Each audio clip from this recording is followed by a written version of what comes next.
Welcome to Small Town Breakdown. I'm Brandon Gratter. I'm Elliot Drew. Thanks for tuning in to the number one podcast amongst people who are about to get deleted. Now, that only works if you think of the, what was the name of that band? The Offspring. Yeah. That song, remember they had, and it was like, you got to keep them separated. Yeah, exactly. Down. Yeah, so it only works if you say it like that. Other than that, it's kind of stupid. Well, it kind of sounds like you're about to murder people. Yeah, well. Are you feeling particularly murdery?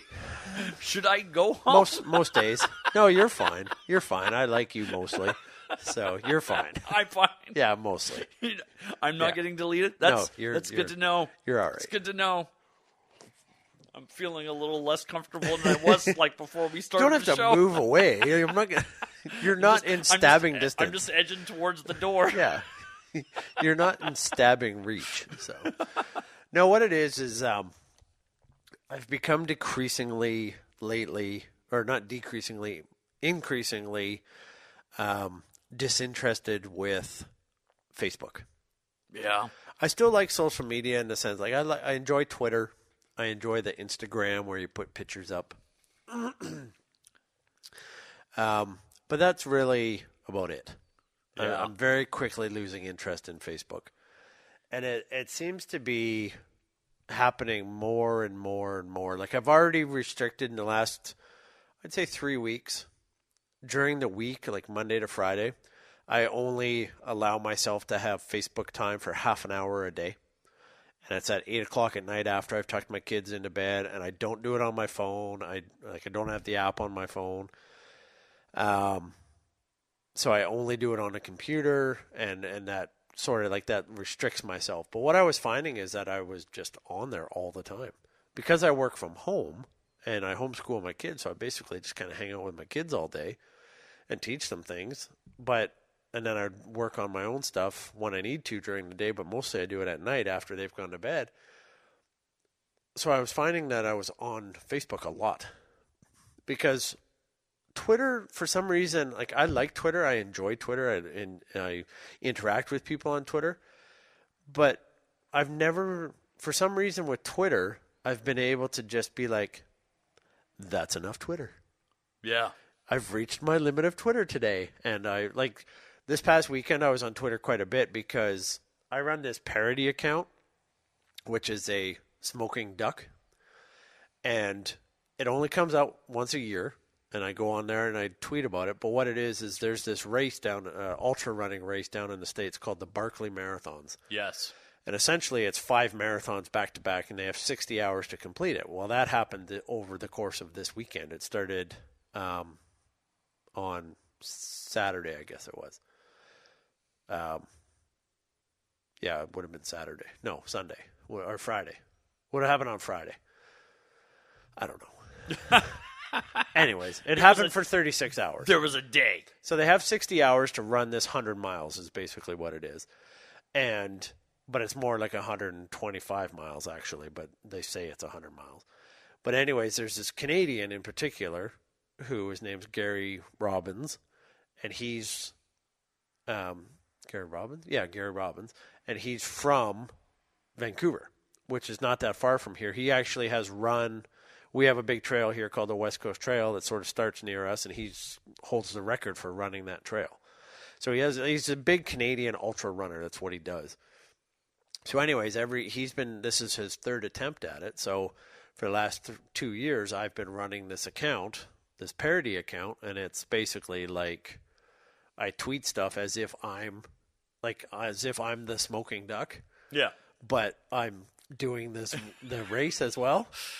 I feel like you're not doing well as a smoking duck running an ultra marathon. Like the last tweet, because nobody finished, they have time limits, strict time limits, and if nobody, you have to reach you have to be at the gate before X time to be able to start your next lap, and if you're not there, then that's it, you're done. Yeah. It's not a matter of like, oh no, you still have 60 hours. No, that's if you're not there in time they give you 12 hours per lap, and if you don't do it in 12 hours, that's it, you're done. It's finished. So this year there was 2 people left for lap 3, and neither one of them made the cutoff. Yeah. So that was it. The race is over. Nobody won this year, and it's not even a matter of like winning. It's Nobody completed. Yeah, that's exactly. If there's 3 people that finish the race, everybody's at the exact same level. Yeah. It's just a matter of finishing the race. That's the whole thing about it. So my very last tweet today concerning this as the Duck was something along the lines of, "Okay, that's it. I had to call it. Actually, I'm going to pull it up on Twitter so that I can, because it was." Well, I mean, at the time, I considered it quite a good joke. You made a funny. I considered it to be funny, a funny joke, and I actually did okay. A lot of people were favoriting my tweets and stuff, so that was kind of cool. Okay, so my last tweet was, and just like that, I'm out of the 2018 Duck. Hashtag BM100, which stands for Barkley Marathon 100, obviously. But I was competing in the Duck BM100. I'm out of the 2018 Duck BM100. Can't do anymore. Legs too tired. Oh, shit. I should have flown. That would have been much better. Oh, well, screw it. And then I always end when I tweet as the Smoking Duck, there's always at the end, hashtag I'm going for a smoke. Yeah. So that's what I put. Oh, well, screw it. I'm going for hashtag I'm going for a smoke. So that was but there were some of my other tweets from this particular year was, I tweeted, well, I'm still in this Duck BM100, struggling with sore wings, but that's simply pain compared to the lack of smokes. Hashtag I'm going for a smoke. I'm still in the Duck BM100. Just finished lap 2. Wings are tired, but mostly just want to have a smoke with Laz. That's the race director, the guy who created it. Yeah. Not sure if I'm doing lap 3. Hashtag I'm going for a smoke first. So that, yeah, and then I had just finished first lap of the Duck BM100. And, of course, when I use the hashtag BM100, that puts me into the actual hashtag. So that's why so many people are liking these tweets. Would have been faster, but I had to stop for smokes. And the store wanted ID. But I don't have pockets or ID or thumbs. Hashtag I'm going for a smoke. So it's just stupid. I don't know why. Just one day when the race was on last year, I just randomly was like, I'm going to create this Twitter account. I don't know why. I just did. So now every year, that's what I do. I tweet from that account. It's only for the time that the race is on. But at the end of it, when I did that last tweet, I was able to just be like, what the fuck? Alarm for something I already did. I was able to just literally be like, okay, I'm done. I'm done Twitter. And I do tweet from my own personal account as well, but it's not very often. Yeah. But I'm able I go on Twitter and I read a lot. I was reading about those March for Our Lives protests this weekend. I read about stuff Trump said. I read about video games and film and all this kind of stuff. But at one point I'm just like, that's it. And with Facebook, I don't seem to be able to have that. Well, there's always more on Facebook. Yeah. Well, there's always more on Twitter too, but for some reason I just I reach my maximum, and whereas Facebook, I'm just okay. And then I'll put my phone down and be like, okay, I'm done Facebook. And I'll get up and my kid will want some apple juice or something. So then I'll go and get him some apple juice and I'll sit back down and I'm just sitting here drumming my thighs and looking around. I'm like, oh, let's see what's happening on Facebook. Pick up my thing. And it's reached the point where I'm there's been this thing with Facebook for the last weekend or last few days where there was a big data thing. You're with Cambridge Analytica. So there's been this big thing, and I don't know if it's because of that or if it was already a thing, but I discovered that there was a way that you could take all of your stuff on Facebook, everything you've ever put on Facebook that you haven't deleted. If you've deleted something, it's obviously gone, but anything you have on your Facebook right now, you can actually get an archive file of that.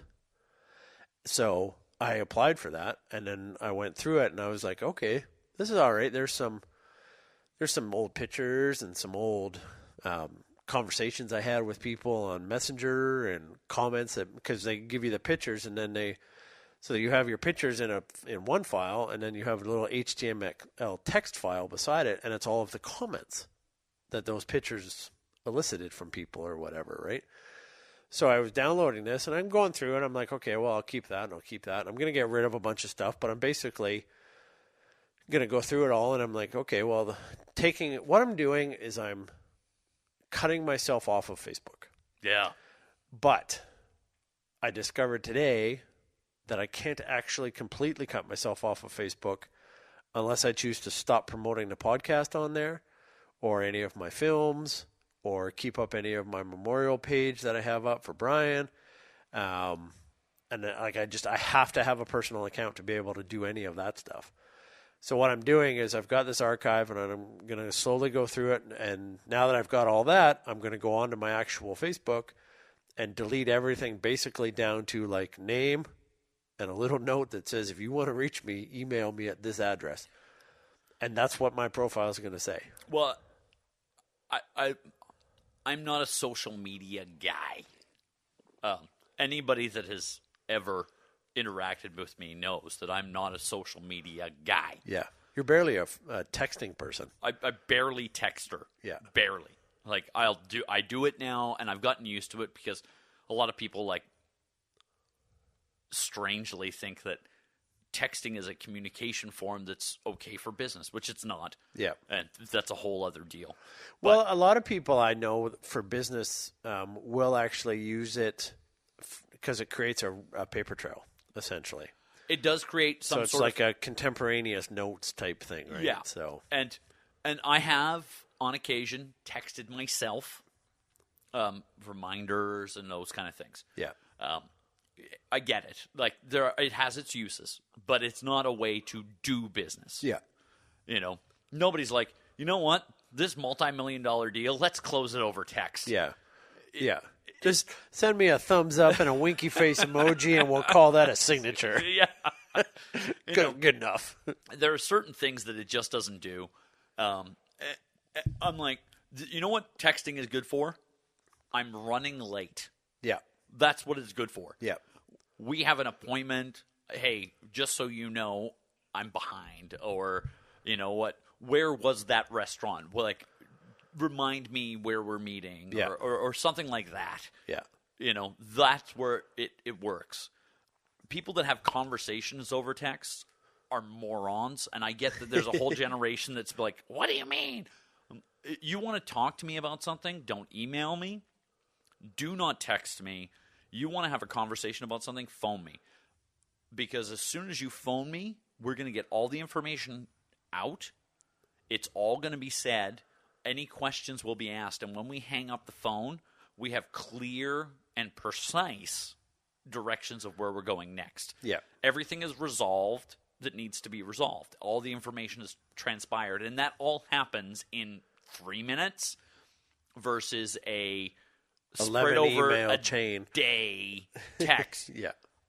That I have to like, because I am one of these people like, I don't hit send until I'm like, is that right? Have I looked at it from all the, like I'm not one of these, I can't casually text. I can't casually email. I can't just jot a bunch of stuff down on a paper. I have to reread it and reread it and rewrite it and reread it. My mom's like that. Because if I'm sending that to you and it lives forever, yeah, I have to make sure it's right. And so a bunch of casual information exchange doesn't happen to me on anything other than voice. Yeah. That's the way it happens. I'm sorry. Like it's mostly inconvenient for people. That's the way I work. It's not like my wife and I talk through text kind of all day long. But a lot of that is simply because she's in another town. And if we were to phone each other, that actually costs us money because our phone plan, well, if I phone her on her cell phone, it doesn't cost us any money. But if she phones me, she's far enough out of the local area Radius, yeah. that it actually costs us money if she phones me. So whenever she needs to actually physically talk to me, she's like, phone me.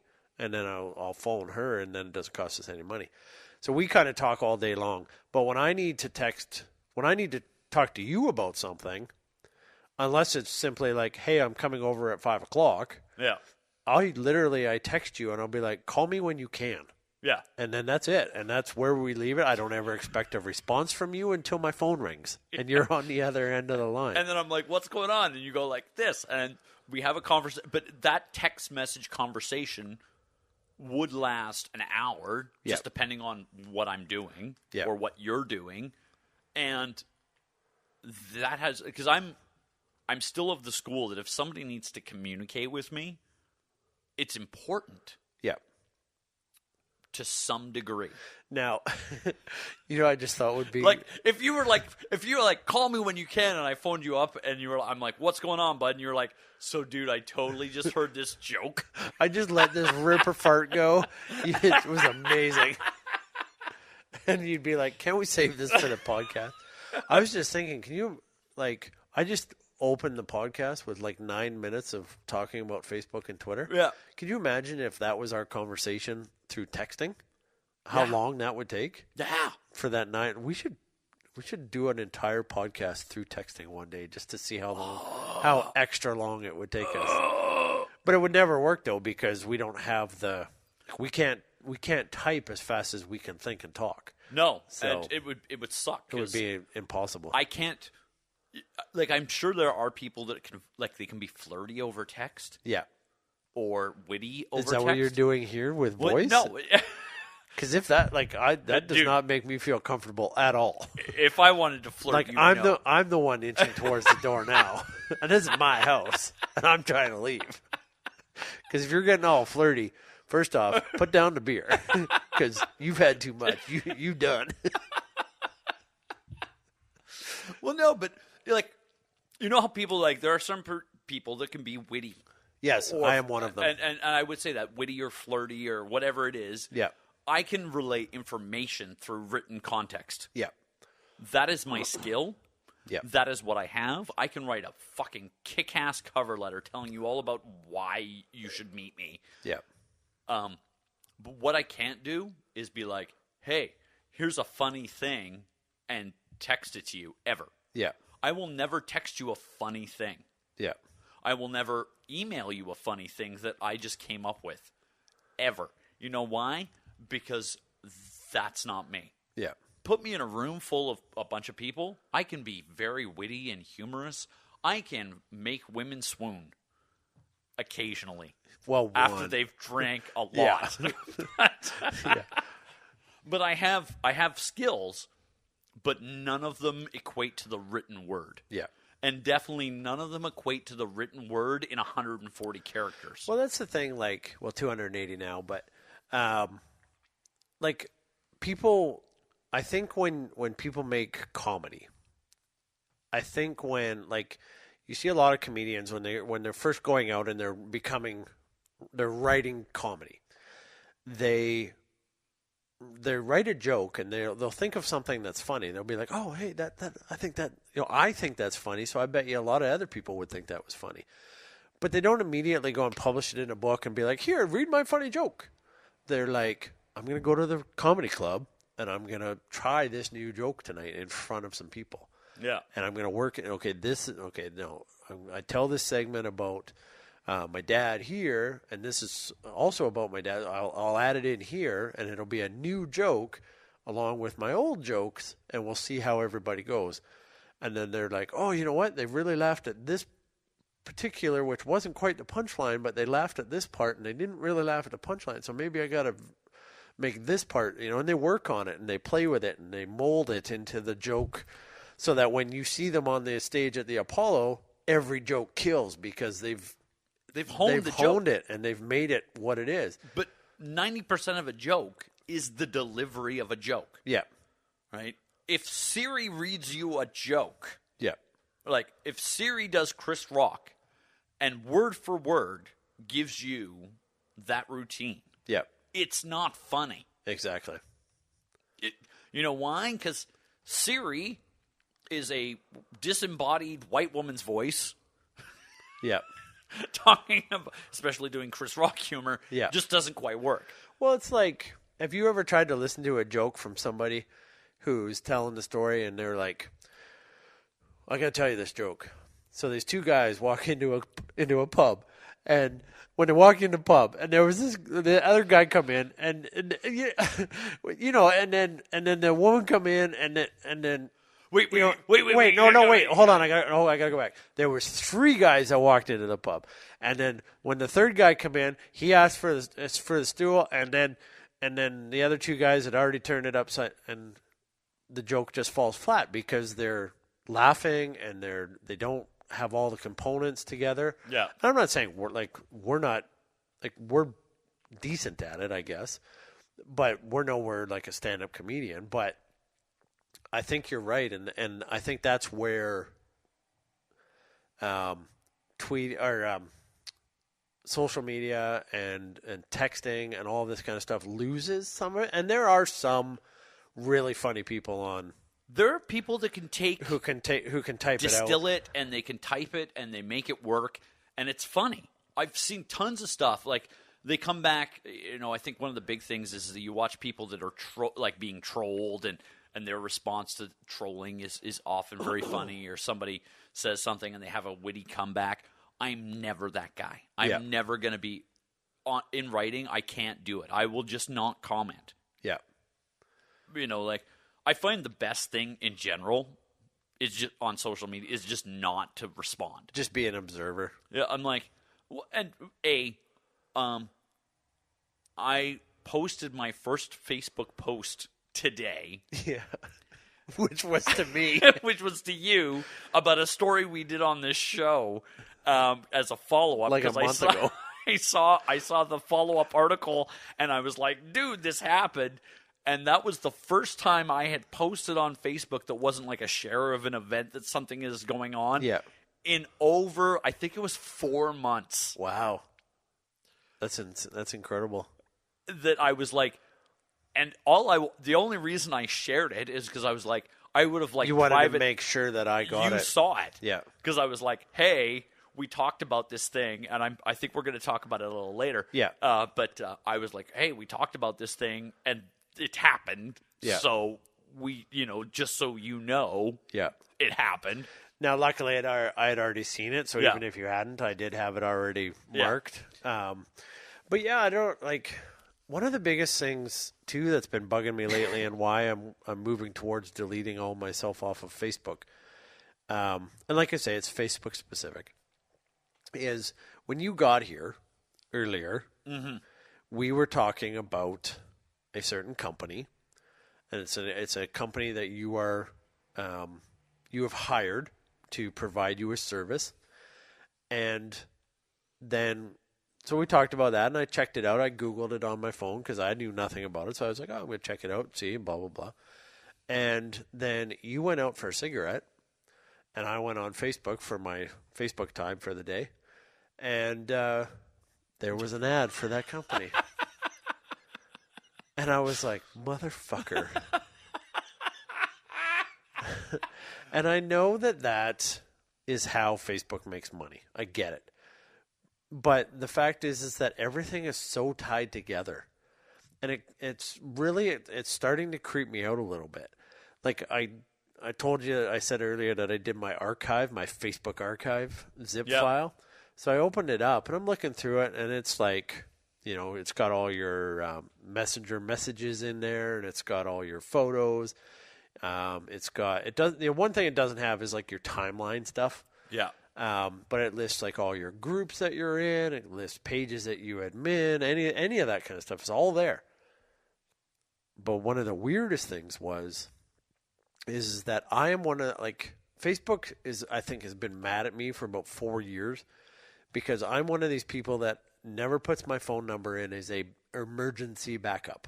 I've never done that. I've never put my phone number in there because because they say it's to access your account in case of you lose all other ability to do your thing. You have a password reset thing. As far as I'm concerned, if you can't keep your password reset thing working, you don't need to have my phone number. You have bigger issues than that. But anyways, so I've never put my cell phone number in there. But as I was looking through my thing, it said something like contacts or whatever. And they had in there every single one of my text contact information. Not the actual texts themselves that I've shared with people, but I know that I have texts, I have numbers and contacts in my texting section on my iPhone that are not connected to me on Facebook in any way whatsoever. I give my dad rides to he goes into camp for work, and I will give him rides to meet up with other coworkers. So because my dad doesn't carry a cell phone, so he'll give them my number, and then he'll give me their number, and we can text back, oh, hey, we're meeting at this bridge, or we're meeting at this restaurant, or whatever it is, right? So I know that I've never connected to those people on Facebook, but their numbers are in my fucking archive. Well, the reason why that is, and I actually was thinking about this, is that at any point in time, Facebook will troll through my the numbers in my phone, and he'll be like, hey, you know Bob. Yeah. You have Bob's number. And Bob told us that this is his number, so you know Bob. Would you like to be friends with Bob? Oh, is that like where you get... Because I get that Yeah. every once in a while where it'd be like people you may know or suggested people or whatever it says. And some of that's just like, okay, these are your friends and these are friends of your friends. But Yeah. some of it is that all of a sudden, and you'll have had contact on your phone somehow with somebody else's phone. Yeah. Right? So like, great example is I was looking for somebody for work on my phone because my phone has Facebook and I don't have Facebook on my work phone. I'm like, oh, I need to look at this person. So I'm looking through contacts and find the person. And instead of switching over to the other phone, I'm like, oh, I'll just message them through here so that I can get a hold of them. Because that was easy. Yeah. And so I did that. Well, all of a sudden, it's like, hey, you know so-and-so. Yeah. You've talked. They're not your friend. They're not friends of your friends. They have nothing to do with your life other than one time you looked them up and now they're here in our thing. Would you like to, here's their information. Yeah. Would you like to be their friend? I'm like, thanks for their information. I'll put it in my other phone, my work phone. But no, I don't want that kind of contact with them. That's not what it's about. Yeah. But that's what Facebook is doing, is that other people have given them their cell phone numbers. And so as soon as that number goes into your phone, Yeah. in any way, shape, or form, they're like, hey, we'll pull that data and suggest that person is, because you have contact. Yeah, yeah. Because let's be honest, your cell phone number as a millennial, if you're our daughter, Megan, Yeah. and you're talking to somebody, you're like, hey, what's going on? And you're at a party and you're like, oh, give me your digits. I don't know if that's how they talk anymore. Jesus Christ. I'm so lame. Middle-aged me. I don't think they ever talk like that. But, that whole, hey, what's your, give me your number, put it in my phone, Yeah. and we'll chat. Yeah. Because we can't talk to each other Yeah. ever. No, of course. That would be wrong. Like, hey, whatever, we've met. Give me your number. You go over there. I'll go to the other side of the room. We'll text each other and see if we like each other enough to ever look at each other in the face again. Because I guess that's how you decide. Apparently. If you can text good enough, then you're worthy of my face. Do you have two opposable thumbs that work in opposite directions at any given time? Yeah. Because if not, then you ain't the one for me. So, but your face, your number is more important than your name, almost, right? So if great, I got your number. I know I'm talking to you. Maybe I might have in my phone. I might have called you weird tall guy with red hair. Yeah. Because that's all I knew about you. But I've got your number. I don't know who you are or what your name is, but you're a weird tall guy with red hair. Yeah. And we get to texting. I'm like, oh, you're pretty cool. And then all of a sudden, my phone's like, do you want to be friends with Brandon Greiter? Yeah. And you're like, Brandon Greiter? Who's that? And then you look and you're like, oh, that's totally weird tall guy with red hair. Yeah. Click. Stop calling me weird. I'm just, I don't know why. But that's. Look, I get enough of that, man. I got 3 kids, okay? But that would be like, it doesn't matter what I put in my phone. Yeah. People gather phone numbers and then, girl I slept with last night. That's what they call them. Fair enough. I watched this interview with, what's his name? That English redheaded singer. Ed Sheeran? Yeah, that's the guy. Okay. He was on this British talk show. And he was like, they were talking about Twitter or something, talking about social media. And he was like, well, I'm on Instagram, but I'm not on Facebook or Twitter. And they were like, well, you mean like publicly, like you don't have a public thing or whatever. And he's like, no, I'm not even on there personally. And they were like, well, how do people get a hold of you? Just like give them your business card with your phone number on? He's like, no, I don't even have a phone. And he was like, what are you talking? And the host is like, what do you mean? He's like, about a year ago, I got rid of my phone. And I did a social media and a contact hiatus. Nobody could get a hold of me except through email.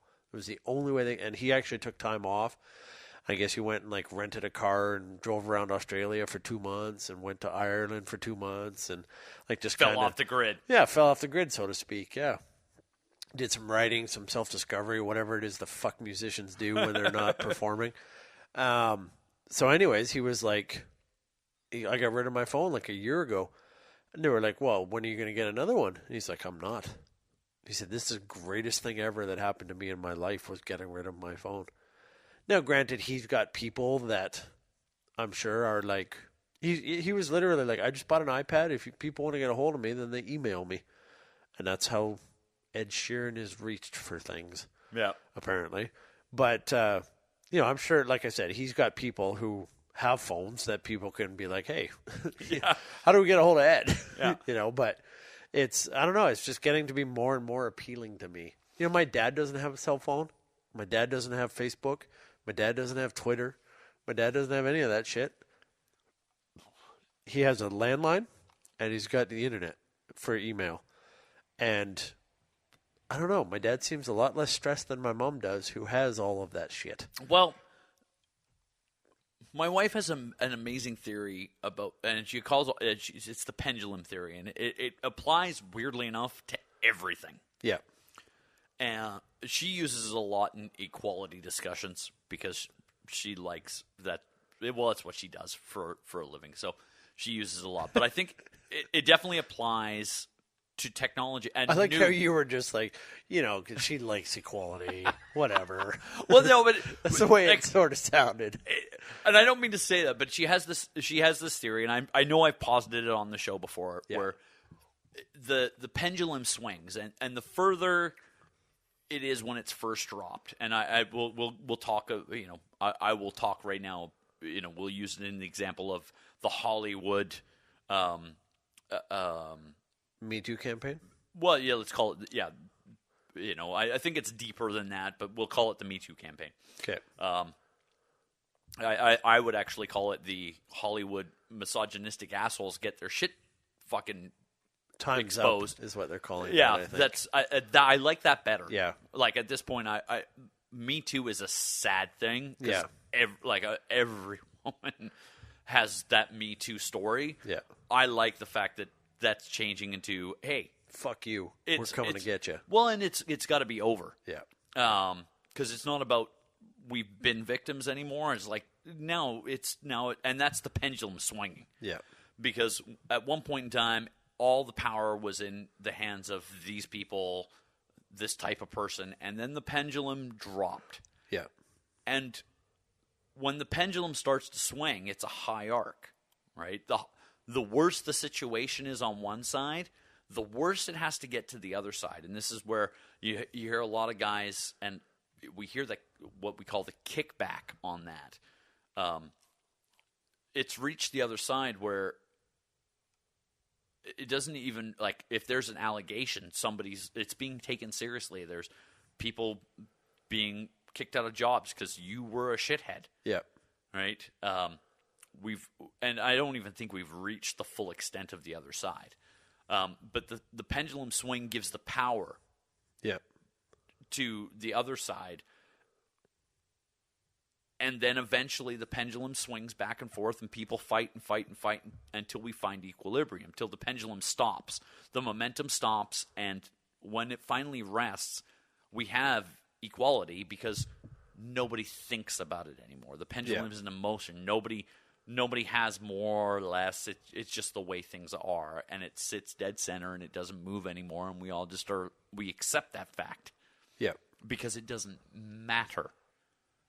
As soon as something doesn't matter, because it's not in motion, it's not a big thing, there's no issue, that's equality. Yeah.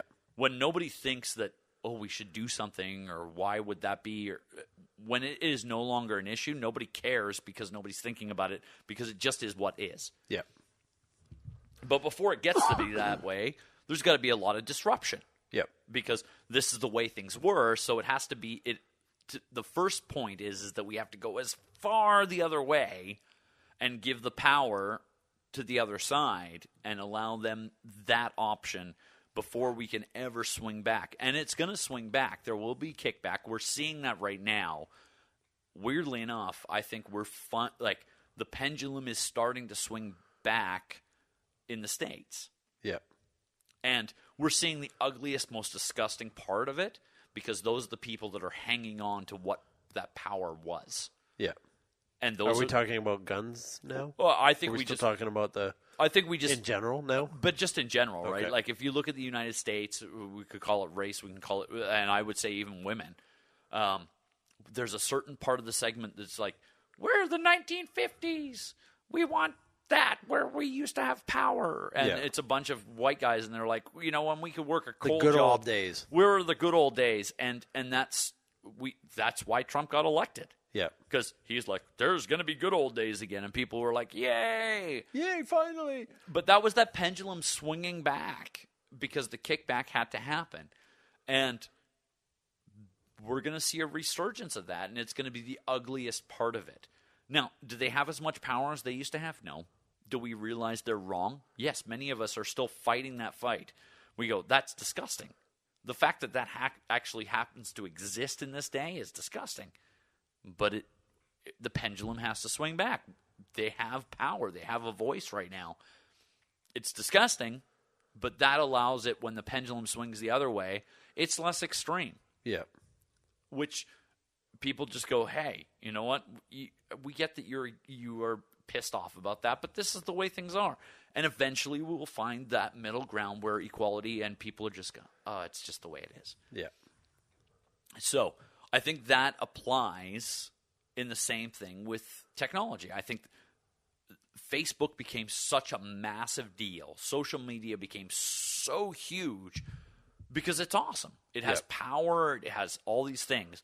And it was so new, and nobody knows how to deal with it. And our generation, for the starters, we're the first people, we're the people that grew up on Saturday morning cartoons. Yeah. Where we waited all week to wake up at 6 a.m. so we could watch 5 hours of uninterrupted cartoons. Yeah. Because that was the only time we were able to watch that much cartoons. Because we were never, I never watched TV during the week. Yeah. But Saturday morning. Get out of the house. Get. But Saturday morning, for some reason, there's no school, your parents might sleep in a little bit. Yeah.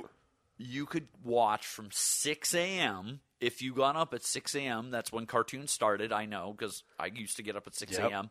on Saturday mornings to watch cartoons. And you could watch cartoons till 11 o'clock. Yep. At 11 o'clock, cartoons ended, and it went back to adult programming. Yep. So lame all the time. Yeah. But from 6 till 11, it was all kids Saturday morning on every channel. Yep. Well, not every channel, but of the four we had. And you could pick your shows. There was actually a choice. Yeah. That was it was the only time kids had a choice. I could watch this one or this one. I could watch G.I. Joe or He-Man. I could watch this or that. And so you would. And you also, like, because you had that, what is Do it? you remember the day in, I don't remember, it wasn't like a Wednesday, April 17th of 1982 or anything like that. But do you remember the day when they started having, because it was always like He-Man was on this channel. And it was only on this channel. Yeah. Only at this time. Yeah. And then all of a sudden, as we were still kids, now He-Man was on at 7 a.m. on Channel 4. Yeah. But at 8 o'clock, it was on Channel 7. Yeah. Same episode, different time, different channel. Yeah. So then they were like, the television channels were working together, and they were like, we'll give you Scooby-Doo at 6, but we're going to air it at, and we'll air He-Man at 6. So we know that He-Man's a little bit more popular than Scooby-Doo is, but then we're going to give you He-Man at 6:30, and we're going to air Scooby-Doo at 6:30. Yeah. And they were like trading back and forth. So then it became that you could literally watch 6 hours of all of the television shows you wanted to watch because they were scheduling them opposite of each other. Well, because there was always, by the time, and it wasn't when I was a kid, like little kid, but by the time I was like 9 or so, you could, like, then they had the kind of the after school hours where it started at 3 and went till the 6 o'clock news. Yeah. Well, we always had 5 o'clock news in British Columbia. Yeah. So, but yeah, we used to get the same thing. By the time we get home, because we get home around 10 after 3, something like that. So then we would have, 3 o'clock, I think, is when it would start. And then, we'd till 5. And then, because I remember, I don't know if there may have been cartoons on, but my parents always put on the 5 o'clock news. Yeah. Because my dad was home from work at 3 o'clock in the afternoon because he was gone and up and gone. Like he's starting work at 6 a.m. And that's after having traveled for an hour in the crew truck to get there, right? Yeah. So, but yeah, then they started doing the afternoon thing, and we weren't really allowed to watch that much television in the After school. afternoon. Yeah. No, it was always homework, get the fuck outside. I love you, Leave us alone. but get the fuck out. Your dad was home. My dad was a chef, so Yeah, my so dad he was gone. never home. Like, he was home Sundays because, like, my dad refused. Like, that was the one thing he was like, I do not work Sundays unless we have, like, there were the occasional Sundays where, like, they'd have like a big wedding or something, Or a funeral or something. like big going on where he's like, I can't not go. Yeah. But he was like, I don't work Sundays Well, he was because he's religious. religious man. Yeah, and he He's should. a very religious man, and so that was as far his as I'm thing. concerned. My grandfather was not a religious man whatsoever, but he was the same way. He's like, I do not work Sundays, and that all came from his time in the Merchant Marines and the Navy, the military and stuff, because that was his one day off a week where he never had to take watch and be in charge of the ship.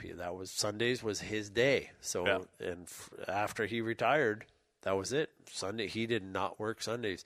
So much to a fault too, actually, because I heard stories. I mean, I never experienced this myself, but I heard stories of like it's super sunny on Sunday. There's forecasting to rain on Monday, so we better get the hay in on Sunday type thing. And my grandfather would be like, "Nope, don't work Sundays. Sundays is a day of rest. Yeah. You don't work Sundays," and then he'd end up losing part of his crop because it would rain, and you didn't make hay when the sun was shining. Yeah. Right? So. Well, and, my dad wasn't, like, he'd always, like, mostly, like, there were lots of times where I know he was like, okay, no, something's going on. I have to be there. Yeah. But as a rule, when he could, and that was most of the time, he didn't work Sundays. And then he would, whatever other day he didn't work. So you had free access So, but we to got home. afternoon television. When we got home, my dad was never home Yeah. in the evenings for years. There was a time for a few years where he was. It was actually quite a while where he got a job, and he was running the kitchen for a private school, Oh, okay. and so then he was working school hours. Yeah. And it was like the primo job for a chef. Yeah. Like, he's like, because honestly, like, he's serving kids. Like, and it was a private school that went from, like, kindergarten all the way to, like, grade 12. Really? Wow. Like, it was money. Yeah. Like, it was money people. They were money people. And we actually, it was one of the things is, like, my dad was like, when you get to high school, maybe, you know, because I work here, we might be able to get you in. And I was like, that would be really great. But I never had the grades to do it. Yeah. Because, like, not only do you have to be smart enough, but you had to have a lot of money. And the stupider you were, the more money you had to have. Yeah. Well, you know, there's a billionaire as president. And, you know, that's... And so Barack Obama wasn't no billionaire. That's all I'm saying. You know, like, it really But comes he had down. money, but- There's a scale. There's a sliding scale. The Yeah. smarter you are, the less money you have to get in. Yeah. But the stupider you are, the more money you have, it still gets you in. Yeah. But so for, like, when he got that job, then he was like, I don't work weekends anymore. Yeah. Because, That must have fucked up your TV viewing. well, no, like, but then at that point, he was like, because he would work, he would get to, like, again, and he was much like you, like, he had to be there to start serving breakfast Yeah. at 6:30. Yeah. So if he's serving at 6, like, breakfast was like 6:30 to 8 or something like that. If he had to be serving, he's there at 5:30 Yeah. or 5 a.m. And then they would serve, because it's private school, they still have to serve dinner. Yeah. So he would get there in the mornings most days, get everything done, get everything ready for dinner, and then he would leave, and they would serve dinner, because that was the whole point. Is like, he oversaw everything. It's like, dinner's ready, everything's in here. You just have to do this, this, and this, and this, and serve. Gotcha. And it was cafeteria style, but, like, it's a private school, so it's cafeteria style with, like, pizzazz. You know, it's not like, here's mystery meat. Yeah. They're like, Here's your scoop of goulash. yeah, you know, like, it was good food. But when he got that job, he was like, they were closed. They were always closed Sundays, but they did have live-in students, so they would. Okay. But on Saturdays, it would be like cold. Like, they wouldn't have to do a hot breakfast; they would just do a cold breakfast. They didn't have to do, like, and it was cold breakfast. Cafeteria, like, sandwich lunch, so they would do all that stuff during the week and get it ready, and then they still had to serve a hot dinner, but he left that, like, he was, Well, that's why you have sous chefs and shit. that's for. why, exactly, he had other people to do that, so it was like the greatest job. It was the job he had right before we left Ontario to come here, Yeah. and he got that job, and it was like, when he got that job, our lives changed, because, like, all of a sudden, our dad was, like, there. Yeah. Because most of my life, my dad came home at 11 o'clock at night. Yeah. And he may have left, depending on the kind of restaurant or where he was working, he may have left at 6 a.m. and then come home at 11 o'clock at night. Yeah. 'Cause- Oh, been there. But you would, like, if he was working at a 3-meal-a-day restaurant, Yeah. he would be there for breakfast, and he would work all the way till the end of dinner service, and then he'd come home. Maybe you might see him in the afternoon where he took a couple hours off Yeah. to, like. But on those days, he was napping on the couch. Yeah. Yeah. And he would work, you know, like, weekends where he was working nuts, and he would try and take most Saturdays off or Sundays off, and he would get there. But so there wasn't a lot of times when we had to worry about my dad being home. Yeah. Ever. You know, like, when he finally was like, I've got a job and I'm around, we were all like, what the fuck are you? What the? Aren't you just the guy who gives mom money and sperm? You know, and the other thing too is, and it always will be weird to me, but he'd be like, all of a sudden he was around, he's like, let's do stuff. And I was like, I'm 10 years old. I have my own life. yeah, we already figured out shit we do. Yeah. And we're good. Yeah, like, No what the fuck are you doing? No thanks, old man. Like, we're glad you want to do stuff and shit, but like you're messing up our schedule. Yeah, you've already established the fact that you gave us your last name, and we didn't really need much else after that for the last 11 years, bucko. Like, we're good. Which is sad, because, like... There's a whole Cats in the Cradle song playing in the background. It's one of those things that you only realize when you grow up. Yeah. And now, like, and you've raised your own kids, and you're, like, looking back at your life, and I look back at my dad, and I, especially now, having done a few years kind of doing what he did, which is his greatest joy in life. Like, honestly, it's like I talk to my dad about the restaurant industry, and he just laughs. Yeah. Like, he loves the fact that it stresses me out at all. Like, when I was doing Dad. when I was doing other sales, it was foreign to him. He's like, what? You get people to buy stuff? I don't get it. Who's going to buy a car? Why would they ever buy a car? Yeah. The moment I got involved in the restaurant industry, my dad just loved that. Just rubs his hands back and forth. Well, he's like, he's all evil, and you're like, "Whoa, Dad, settle down." I know we gave you a hard time about showing up, but fuck. Yeah. He's like, you don't even know the pain. And sure enough, when the pain came, he just giggles. Yeah. He just get like to this day, and I'm like, I think I have PTSD from being in the restaurant industry, which I think I seriously think I might have. That's funny. Because it happens. Like, Yep. all of a sudden I'm like confronted with a situation and I cannot deal with it. I've never had that happen in my life. Ever. Yeah. Like, I'm quick on my feet. I can spin. That's what I do. Yeah. You've known me long enough. Oh, yeah. When the shit falls down, if I can do nothing else, I can talk my way out of that shit. Yeah. I've fallen into, and I freeze now. Really? Certain things happen, and I literally, like, I freeze. I don't know what to do. I'm, like, caught in indecision, and all I can feel is, like, I want to throw up. I think it's, like, literally, I'm like, this is restaurant PTSD. It's definitely some sort of anxiety, yeah. And if it's only been brought on since you worked in that industry, That's it.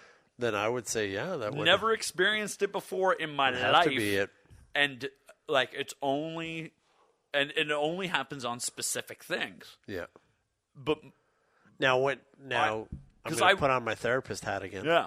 Let me just start the timer. When these specific things, is it stuff like if you think about these specific trigger points? Yeah. Is it stuff? Can you think back to? Oh, Like, yeah. those were the hardest things that you had to deal with. It's all all comes back to that experience. Wow. That's why I say I like it sounds stupid because I'm like I didn't go I didn't watch anybody die, like nothing happened, like nothing traumatic. like nothing that I would Traditionally, what would traditionally be like considered traumatic? considered traumatic, but like it's changed my behavior. And like in a serious enough way that I notice it. Like, Wow. not that I'm just like, oh, I'm kind of timid or shy about talking about. No, like to the point where I am frozen with an inability to make a decision. Wow. Like, I can't talk to you. I'm like, I don't know what to do or how to deal with this. And I'm like, what the hell? That's not right. No. But it all stems back into that. I can tie all of them back into situations. It's gross. That's the restaurant industry. That's what it does to people. You're like an onion. I want to peel all your layers back and find out what's going on in there. I see, and the sad thing is I know. I'm I going know to go exactly. and become a psychiatrist just so I can Like, figure out what's wrong with your and head. I know. Like, even knowing what it is, I'm like, that's what I think it is. I accept that. I have to work through this stuff. Because I'm still, like, technically, I'm still working in the restaurant industry. And my job is still, Theoretically, yeah. In that industry, which is why I'm still confronted with these things, which is where I think I still, like, I come up against this stuff. And that's, and I talk, I'm like, I go home and I'm like, honey, I had a really, like, stupid day. Because it's not challenging. Yeah. The problems I'm confronting are not challenging problems. They're harder problems. They're not easy problems. Like, they're still issues. There are people involved. I should be able to deal with that. But I can't fucking deal because I'm just standing there like a goldfish going,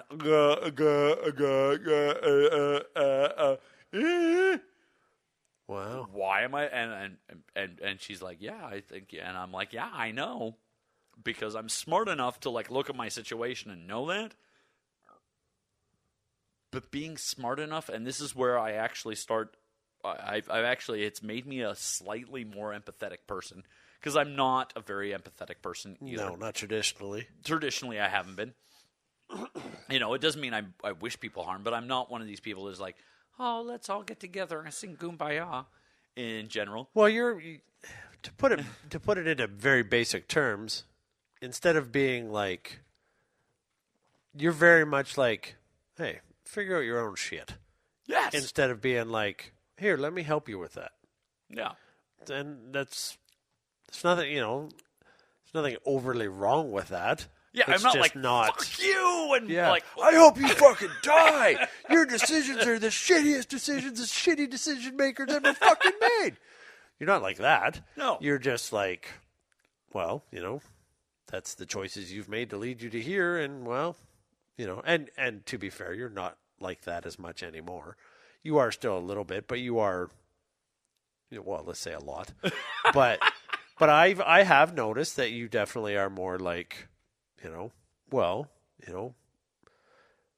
I think that might be a good decision, or you're more apt to help people work through their decisions or work through their stuff. Well, whereas before I was pretty much like, figure your own shit out. That's your choice. Yeah. And the repercussions are also yours. Yeah. And that's the other thing. I really do believe that you reap what you sow. Yeah. And so if you make a shitty decision, you reap shitty consequences. Yeah. If I kill somebody, you get to die if you do it in the wrong state. Yeah. Or in Canada, you get to go to jail for a long time. That was your decision. Yeah. It's pretty clear cut. I was a lot more black and white that way. Yeah. Weirdly enough, this has made me a much more empathetic person, because I have, like, we've discussed this before. I have experienced my own battles with mental health, and what that looks like. But I also that battle also led me to who I was. I'm like, that's why. I'm like, yeah, you get to battle it, you get to fight it, but you also get to fucking stand up and be like, no, I'm not going to let it affect me, and move on. Yeah. And you're going to force yourself to be better, and you're going to force yourself, but it's only if you force yourself, because you don't force yourself hard enough, then you're not trying hard enough. Yeah. And if you have not succeeding, that's your fault, because you could be trying harder. But maybe,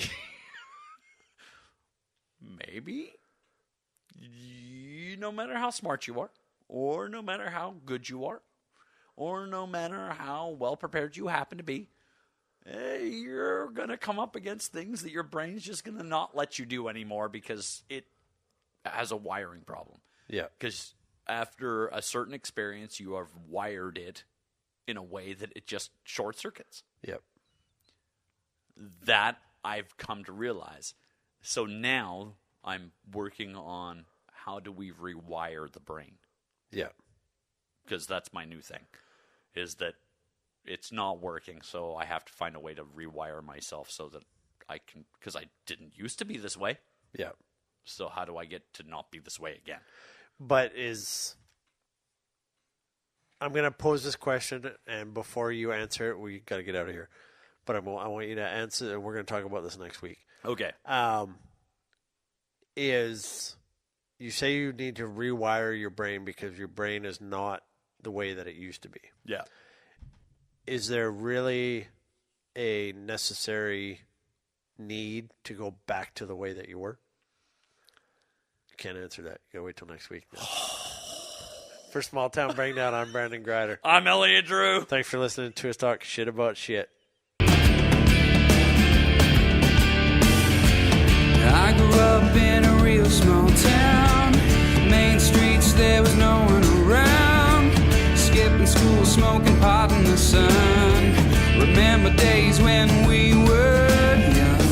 I grew up, got a beautiful wife. I brought a son. This has been a Lunchbox Fabrication.